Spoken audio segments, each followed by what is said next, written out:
Good morning student. आज हम journal entry का जैसा हमारा चैप्टर स्टार्ट था और उसी में अब जो अपडेट हुआ है उसमें जर्नल एंट्री में जीएसटी शामिल किया गया है। जीएसटी के बारे में आपको पता होगा, अगर नहीं पता तो जीएसटी एक गवर्नमेंट ने टैक्स लगाया है।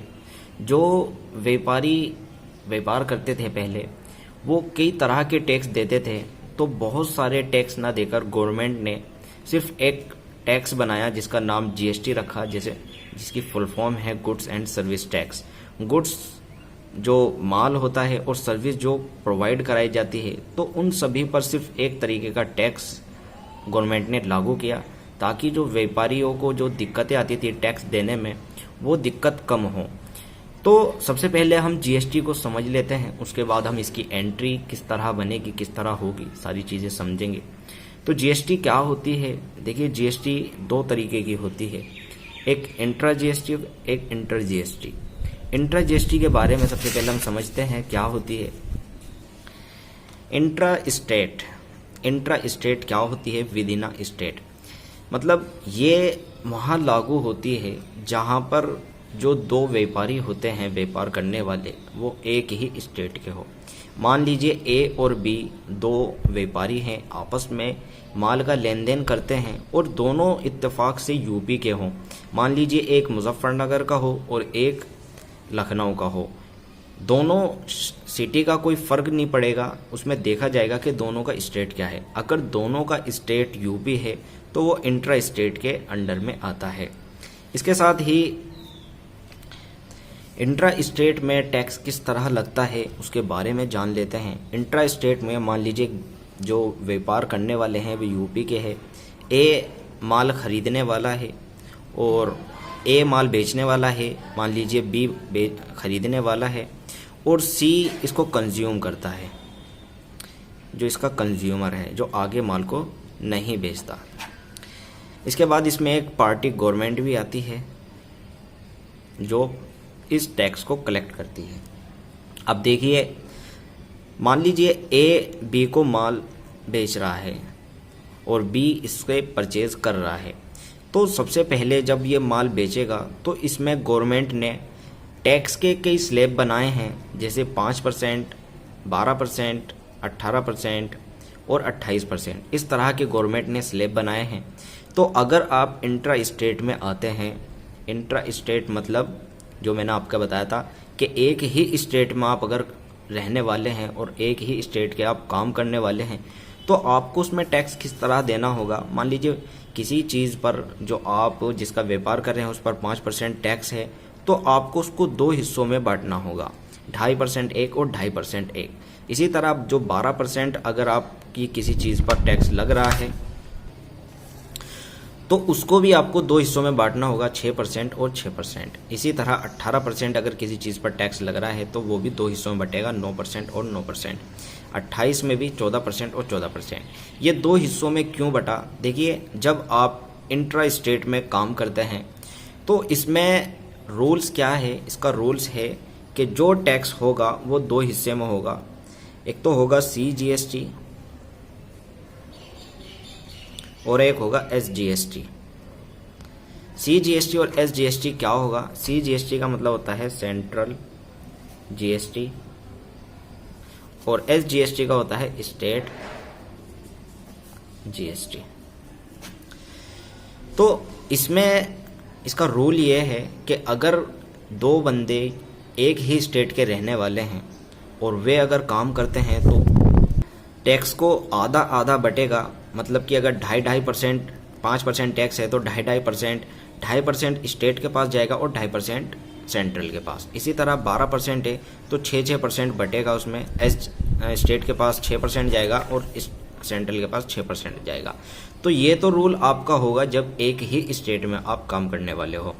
इसके बाद एक चीज़ इसमें और समझने वाली है। तो चलिए स्टूडेंट, अब हम समझते हैं कि जो जीएसटी का जो पैसा है किस तरह इसमें कलेक्ट किया जाता है, गवर्नमेंट के पास किस तरह पैसा इसका पहुंचता है। मान लीजिए एक सेलर है जो बी को कुछ माल बेच रहा है और बी उस माल को सी को बेच रहा है और सी आगे उसको माल को नहीं बेच रहा, वो कंज्यूम कर दिया है। ठीक है, तो इसमें आपको करना क्या है? देखिए, सबसे पहले मान लीजिए ए कोई 100 रुपये का माल है जो बेच रहा है जिस पे 18% जीएसटी है। इस 18% को अगर आप इंट्रा स्टेट के हिसाब से चल रहे हैं, दोनों जो बेचने और ख़रीदने वाले हैं वो एक ही स्टेट के हैं, तो इसमें आपको इस 18% को दो हिस्सों में डिवाइड करना होगा, 9% और 9%। और इसके बाद आपको इस पर टैक्स पे करना होगा। 9% इस पर 9 रुपये और 9% इस पर 9 रुपये। तो ये 118 रुपीज़ की एक आइटम बन जाएगा जो 100 रुपीज़ का था। और इसके बाद इस जो 118 रुपीज़ का जो आइटम बना है इस पर टैक्स उसने कितना लिया, 18 रुपीज़। तो इस 18 रुपीज़ को वो गवर्नमेंट को पे करेगा। ये पे कौन कर रहा है, ए पैसा किससे ले रहा है, बी से, क्योंकि वो बी को माल इसका बेच रहा है। ठीक है, इसके बाद मान लीजिए बी ने वो आइटम ले लिया और बी उसको 200 रुपये का बेच रहा है और बी भी इस पर 18% टैक्स होगा और इसको बी भी 9% और 9% में डिवाइड करेगा। 9% और 9% आपको मैंने बताया था CGST और SGST।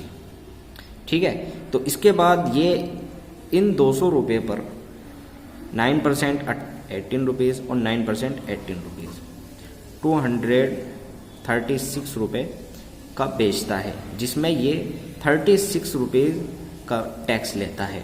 अब ये एक बात बताइए कि ये 36 रुपये गवर्नमेंट को पे करेगा? नहीं, ये 36 गवर्नमेंट को पे नहीं करेगा, क्योंकि इस बंदे ने 18 रुपीज़ पहले ही यहाँ पर पे करे थे।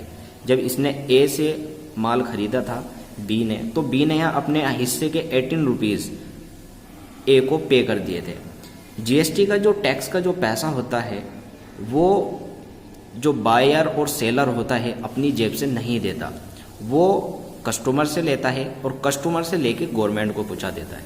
तो इस बंदे ने 18 रुपीज़ इसे दे दिए थे और इस 18 रुपीज़ देने के बाद इसमें आप जो बचेगा वो बाकी का इसको गवर्नमेंट को पे करेगा। तो इसकी जेब से 18 रुपीज़ गए हुए हैं, तो इस 18 रुपीज़ को ये पहले घटाएगा, तो बचे 18 रुपीज़, तो ये गवर्नमेंट को 18 रुपीज़ पे करेगा।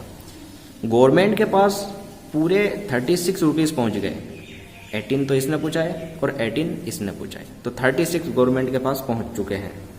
तो इस तरह गवर्नमेंट टैक्स कलेक्ट करती है। मान लीजिए अब ये जो माल था वो सी के पास पहुँच गया, लेकिन सी इसको नहीं बेच रहा है आगे, लेकिन सी अपने हिस्से के 36 रुपये पे कर चुका है जो उसने बी को पे किए हैं। यहाँ पर उसने बी को ये पे किए थे, लेकिन बी ने ये गवर्नमेंट को पहुँचा दिए। अब 30 अगर सी इससे आगे बेचता है तो वो अगले बंदे से पैसा लेगा, उस पैसे को जो उसने पे करा है 36 रुपीज़, वो अगर मान लीजिए आगे बेचता है तो पहले अपने जो टैक्स के उसको घटाकर उसके बाद जो पैसे बचेंगे वो बेचेगा। ठीक है, तो इस तरह गवर्नमेंट टैक्स कलेक्ट करती है। अब इसमें आगे के पॉइंट्स में आ जाते हैं। पहला पॉइंट हमारा क्लियर हो गया जो मैंने आपको बताया था। दो तरीके का होता है, इंट्रा स्टेट और इंटर स्टेट। इंट्रा स्टेट आपकी समझ में आ चुका होगा। इंटर स्टेट क्या होता है, outside of state. Outside of state का मतलब कि एक बंदा महाराष्ट्र का है और एक बंदा यूपी का है, अलग अलग स्टेट के दो बंदे हैं, तो इनके बीच में जब कोई व्यापार होता है, कोई बिजनेस इनके बीच में होता है, तो ये CGST और SGST पे नहीं करते। ये सिर्फ गवर्नमेंट का रूल है, सिर्फ एक टैक्स पे करेंगे जिसको IGST के नाम से बोला जाएगा। IGST का मतलब integrated service good and service tax. इसका मतलब ये हुआ कि ये इसमें जुड़ा हुआ है। ठीक है, तो सिर्फ एक तरीका सा इसमें पहले तो जो क्या था, मान लीजिए 18% टैक्स लग रहा था, उसके दो हिस्से हो जाते थे, लेकिन इसमें ऐसा कुछ नहीं होता। इसमें सिर्फ एक ही % टैक्स लगेगा, वो 18%। कोई चीज़ अगर 100 की बिक रही है तो डायरेक्ट उस पर 18% टैक्स लगकर उसमें 118 की होगी। टैक्स मैंने आपको अभी पहले बताया किस तरह कलेक्ट करती है, इसमें भी इसी तरह कलेक्ट होता है और गवर्नमेंट के पास पहुंच जाता है। तो दोस्तों ये जो बेसिक था GST का वो मैंने आपको समझाया। उम्मीद करता हूँ GST आपके समझ आ गई होगी। तो अगली वीडियो में मैं इसकी एंट्री के बारे में आपको बताऊंगा। तो शुक्रिया, धन्यवाद।